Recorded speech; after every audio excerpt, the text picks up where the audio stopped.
Bienvenidos a Código Fuente, un espacio donde la innovación, el talento y las personas se encuentran en el corazón de la transformación digital. Hoy, más que nunca, la resiliencia digital se ha convertido en un factor clave para el éxito de las organizaciones. A lo largo del programa, destacados líderes digitales y empresariales compartirán sus estrategias, experiencias y visiones sobre cómo la tecnología, el liderazgo y las personas convergen para crear organizaciones resilientes, ágiles y mejor preparadas para el futuro. Estás en Código Fuente. ¡Empezamos! Buenas noches a todos, soy Ángel Gálvez, CISO Global de Avolta, y hoy tengo el privilegio de entrevistar a Guzmán Garmendia, el CEO de Gartner. Muchas gracias por aceptar la invitación de Cyberlideria Magazine a participar en este programa de radio para hablar sobre una cuestión tan relevante como la resiliencia digital, el talento y las personas. Pues nada, buenas noches ya. Ángel, te agradezco mucho la entrevista, también a Capital Radio, y bueno, CEO de Gartner es elevarme un poco, pero bueno, ahí en Gartner hacemos lo que podemos en el sector público, asesorando, trabajando, y nada, pues es un placer estar aquí contigo y con toda esta gente de Capital Radio. Muy bien, muchas gracias. ¿Podrías compartir con nosotros tu trayectoria y cómo llegaste a tu posición actual dentro de la empresa? Bueno, pues ya uno peina canas, lleva 27 años en el mundo laboral y siempre he estado en el sector privado, la verdad, durante muchísimos años, hasta que, bueno, pues empecé una aventura política después de pasar por Telefónica, pasar por Vocento, por constituir 2 empresas tecnológicas, siempre en el ámbito tecnológico, y al final recaí en el Gobierno de Navarra por diferentes carambolas como CEO del Gobierno de Navarra, director general de Telecomunicaciones y Digitalización, y bueno, pues al final te das cuenta que eres un puente entre la parte privada y la parte pública, que es un espacio muy bonito para poner en comunicación ambas partes, y Gartner pues de alguna forma lo apreció, y desde hace 2 años estoy trabajando allí, pues haciendo eso, construyendo puentes entre el sector público y el sector privado, pero más bien mimando al sector público, que creo que tiene muchas cosas buenas, pero mucho que evolucionar, mucho que imitar al sector privado, pero al fin y al cabo también cosas que demostrar al mundo. Y ahí estoy, ayudándoles, trabajando, y en Gartner, que es una empresa que bueno, en la que no existe ese edadismo al que se le tiene tanto miedo, y nos cogen a gente que peinamos canas. Muy bien, ¿qué habilidades o cualidades crees que debe tener un líder para guiar a sus organizaciones en esta era de transformación constante? Bueno, yo creo que en primer lugar tiene que ser valiente. Estamos en un mundo pues de constante transformación, nos tenemos que preparar para lo que viene y tiene que ser valiente. ¿Y por qué creo que tiene que ser valiente? Pues porque tiene que innovar, y esa persona tiene que estar en un puesto en el que al fin y al cabo tiene que demostrar la valía, y tiene que poder llegar a los mayores para poder constituir sus presupuestos. No es fácil vender la materia tecnológica, tú lo sabes bien, Ángel. No es fácil llegar a nuestros mayores. Cuando yo lo ocupaba, y ahora cuando estoy apoyando a otros CEOs y directores generales a esto, pues el vender, no digamos que no es un apartado de una empresa o de un gobierno del que se acuerden todos los días. No, solo se acuerdan cuando algo se rompe, cuando hay un problema, cuando tal. Y nuestra labor, o la labor de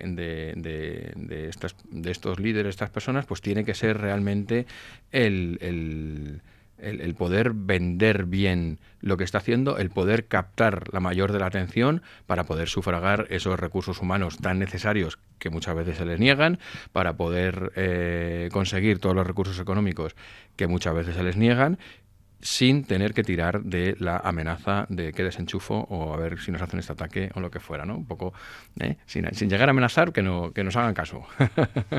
Sí, efectivamente, totalmente de acuerdo contigo, sí, en nuestro día a día. Sí. Bueno, ¿y cómo ves el papel del talento humano en la innovación y en la construcción de una organización resiliente?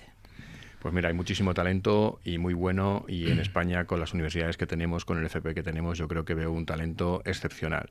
Pero una vez más quiero aquí remarcar que el talento tecnológico tiene que ser más tenemos que entender a encontrar personas que también exterioricen lo que hacen, ¿no? En nuestro mundo, una vez más, el talento tiende mucho a conseguir y a lograr grandes éxitos, pero estos éxitos se los guarda de alguna forma para sí mismo y no los exterioriza. Yo creo que en el ámbito del talento se tiene que ser un punto friki. Cuando hablo friki es un punto innovador. Y volvemos al tema de la valentía. Y tiene que ser multitask.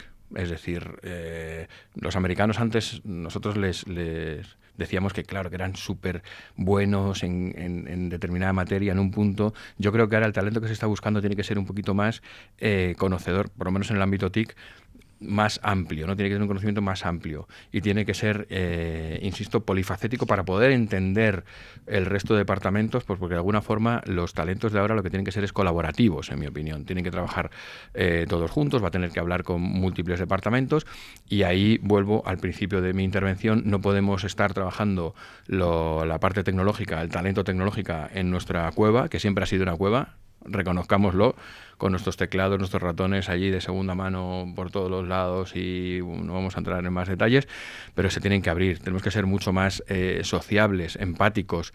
El talento empático para mí está por encima incluso de la formación. Y eso es un poco lo que se tiene que buscar, gente que pueda colaborar, que pueda trabajar y que pueda formar equipo. Eso es absolutamente fundamental. Y un tema muy importante sobre el área de ciberseguridad que preocupa tanto a las compañías. ¿Cuáles son las principales amenazas cibernéticas que visualizarás en el horizonte y cómo te preparas para ellas? Bueno, hace unos días tenemos una amenaza que no es exactamente de cibernética, que es el asteroide que dicen que va a caer sobre nuestras cabezas el 22 de diciembre del 32. Ya cruzaremos ese río cuando llegue, ya veremos que esas son esas amenazas.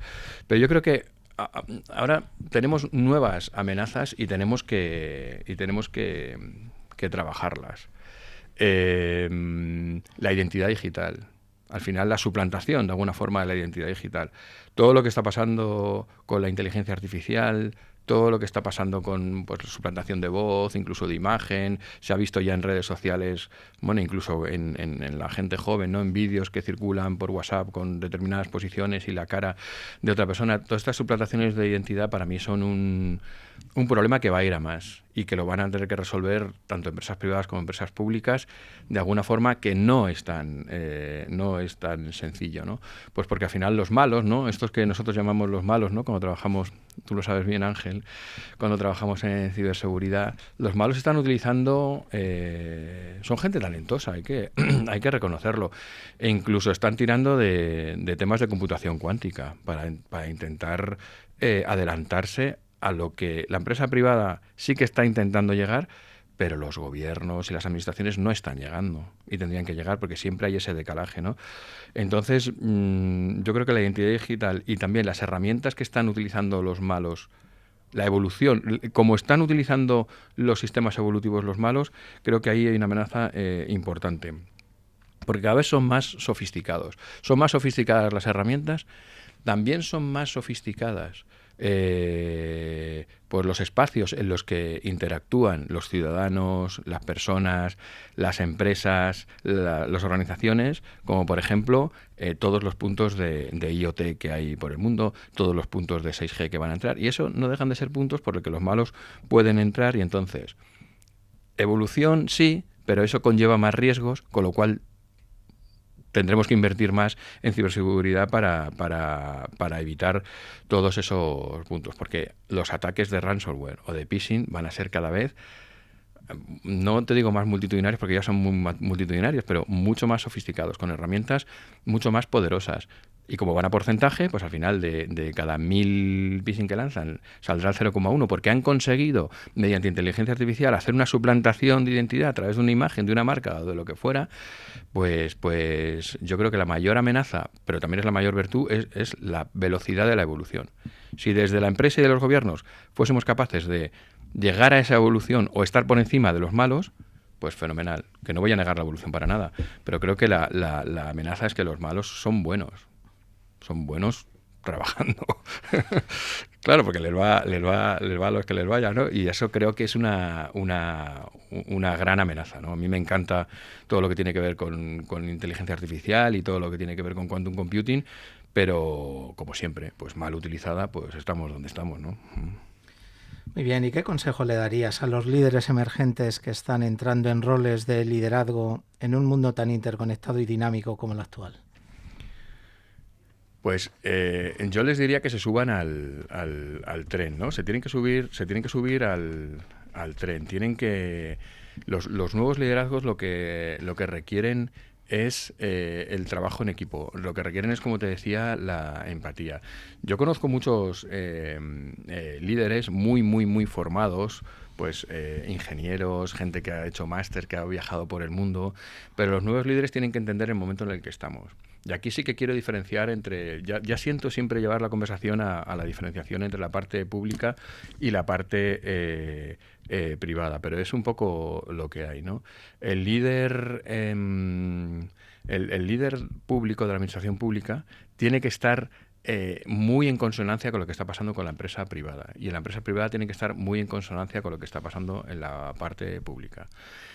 Y más allá de los currículums tiene que haber mucha más comunicación. Yo siempre pongo también el ejemplo, ¿no? de por qué en los colegios los padres, las madres ya se comunican entre ellos, están trabajando conjuntamente, hacen acciones conjuntas, y las administraciones no.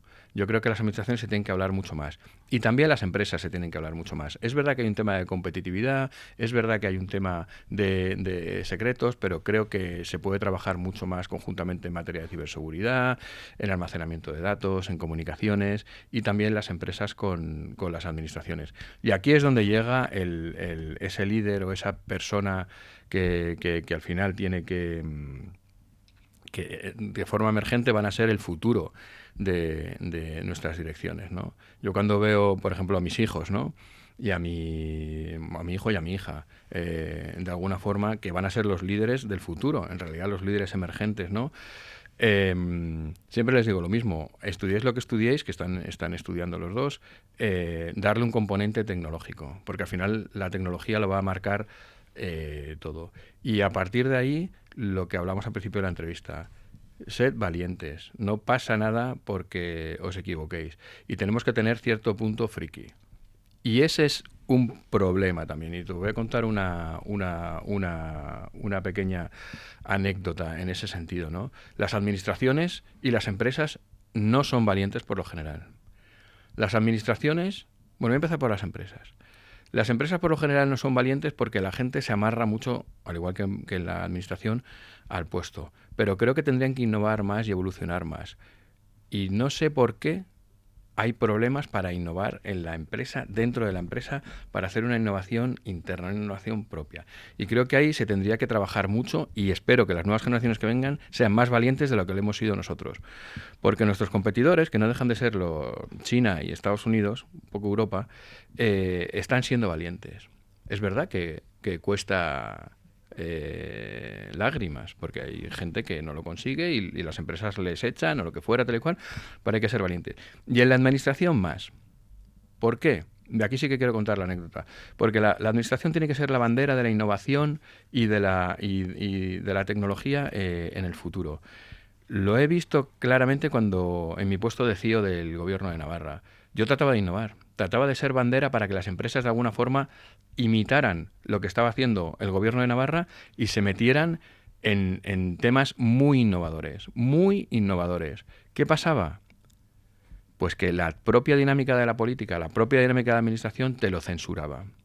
Te lo censuraba la oposición, te lo censuraba parte de la población, te decían que si no, que primero había que arreglar tal y cual y tal. O sea, una inacción también por parte de la propia estructura de la administración que era impresentable, en mi opinión.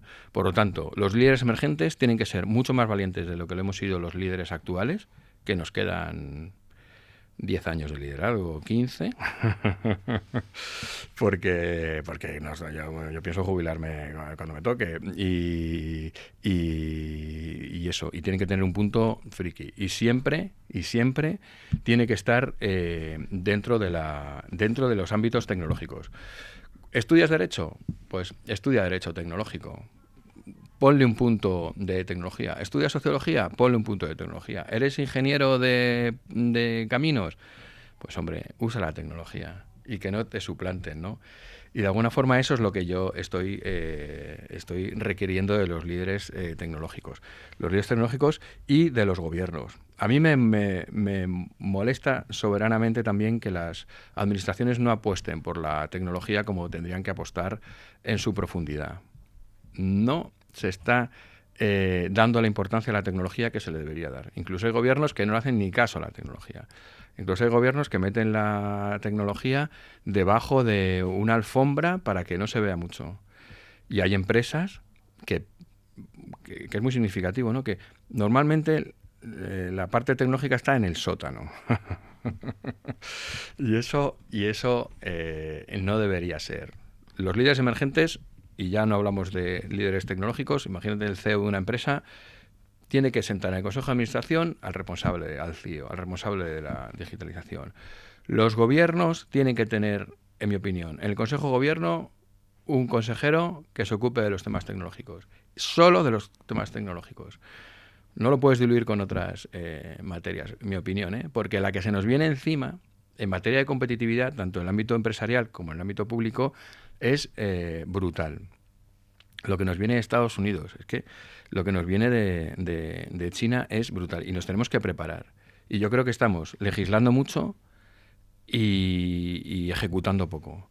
Y creo que en el ámbito de la administración, y ya con esto acabo porque me estoy enrollando, yo creo que más de la cuenta, creo que con independencia del color político tenemos que remar todos a una en el ámbito de las telecomunicaciones y de la digitalización, porque nos va en ello. Si España o Europa no es capaz de posicionarse tecnológicamente a la altura de Estados Unidos, ¿qué pasa? Si no invertimos en I+D, ¿qué pasa? Pues que al final vamos a tener que comprar esa tecnología y ese I+D a Estados Unidos, a Japón, a Corea o a China. Y no. Invirtamos nosotros en tecnología. Seamos sensibles a la tecnología, pongamos consejeros de tecnología y de digitalización, pongamos toda la carne en el asador. ¿Para qué? Invirtamos I+D a tope, si me permitís la expresión, y dejemos de comprar televisores fuera. Hagamos nuestros propios televisores, hagamos nuestros propios móviles, dejemos de comprar programas de, yo qué sé, de CRM o lo que fuera, ¿no? Ya sé que es un sueño, pero creo que España tiene potencial suficiente. Tiene unas universidades, bueno, en la que tú estudiaste y en la que yo también empecé, en la Politécnica de Madrid. Es brutal, si es que nos lo rifan, si es que que tenemos una materia gris tremenda que estamos, si me lo permite, desperdiciando, porque creo que le tendríamos que poner muchísimo más cariño e ir, insisto, todos a una, para invertir en I+D y no tener que salir a comprar. Los móviles que tenemos encima de la mesa, le hemos dejado la mitad del dinero a gente de fuera. ¿Por qué no lo dejamos dentro, no? Como ejemplo, pero las teles, los coches, todo lo que tenga que ver con la tecnología. En fin, que es un sueño, pero eso es a lo que a mí me gustaría llegar. Insisto, todos a uno. Colaboración entre empresas, colaboración entre gobiernos, ser sensibles, ser empáticos, porque todos pertenecemos a un mundo tecnológico que yo creo que puede ser inocente desde el punto de vista político y que podemos remar todos en la misma dirección sin que nos cueste nada. Muy bien. Bueno, ya resumiendo, ¿qué frase o qué frase es la clave para construir organizaciones resilientes y preparadas para el futuro? ¿Cuál sería tu visión ahí? Bueno, una frase que resume un poco todo lo que he dicho, ¿no? Yo si tuviese que construir una empresa, yo he montado 2 empresas en mi vida, las 2 no han seguido para adelante, eso está bien, porque fracasaron, la verdad. Bueno, una la cerré porque no podía más con mi vida y otra pues fracasó de alguna forma, las 2 tecnológicas, pero hay que ser valiente. Al final, lo que digo, una estructura tiene que contar con gente valiente que no tenga miedo al fracaso, y si te echan, pues te echan. Pero si es que hay, por lo menos en el mundo tecnológico ahora, hay puertas abiertas tú lo sabes, Ángel, hay un montón de puertas abiertas y lo podemos hacer, ¿no? Entonces, yo creo que tenemos que montar una estructura de gente valiente, de gente concienciada, gente con un punto friki, es decir, que viva la tecnología y la sienta, la considere como propios, y que estemos concienciados para construir una economía digital. Y cuando hablo de la economía digital, hablo de la inversión y hablo de convencer a nuestros mayores pueden ser nuestros CEOs, pero pueden ser nuestros gobiernos, de que hay que invertir, de que hay que dar cierta estructura económica a nuestros presupuestos muy relevantes en todas las materias. Claro, luego se nos va la cabeza cuando no hemos montado un data lake en condiciones, cuando recibimos un ataque de ciberseguridad, normalmente desde el extranjero, que se aprovechan de los conocimientos que hay en el extranjero para atacarnos en España. Y claro, ahí es cuando se lleva las manos a la cabeza y hay que aumentar el presupuesto. No, es que no hemos hablado, pero es la resiliencia en realidad, ¿no?